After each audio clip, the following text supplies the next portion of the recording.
ఈ మధ్యకాలంలో జరుగుతున్న దొంగతనాలు, సైబర్ నేరాలు తదితర నేరాల పట్ల ప్రజలు అప్రమత్తంగా ఉండాలని హుస్నాబాద్ సీఐ కిరణ్ సూచించారు.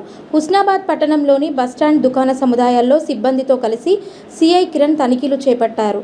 అపరిచిత వ్యక్తుల సంచారాన్ని గమనిస్తే వెంటనే పోలీసులకు సమాచారం అందించాలని ప్రజలకు తెలియజేశారు. సైబర్ నేరగాళ్ల ఉచ్చులో పడకుండా అప్రమత్తంగా ఉండాలని తెలియజేశారు. వ్యాపార, దుకాణ సముదాయాల ఎదుట సీసీ కెమెరాలు అమర్చుకోవాలని వ్యాపారస్తులకు సూచించారు. ఇంటి ఎదుట ఇంటి యజమానులు కూడా సీసీ కెమెరాలు అమర్చుకోవాలని, అందుకు కావలసిన సలహాలు కావాలంటే తమను సంప్రదించాలని పేర్కొన్నారు. ఇంటికి తాళం వేసి కొన్ని రోజులు బయటికి వెళ్తే ఇంటి యజమానులు ముందస్తుగా పోలీసులకు తెలియజేస్తే ఆ ఇంటిపై ప్రత్యేక నిఘా పెట్టి ఉంచుతామన్నారు.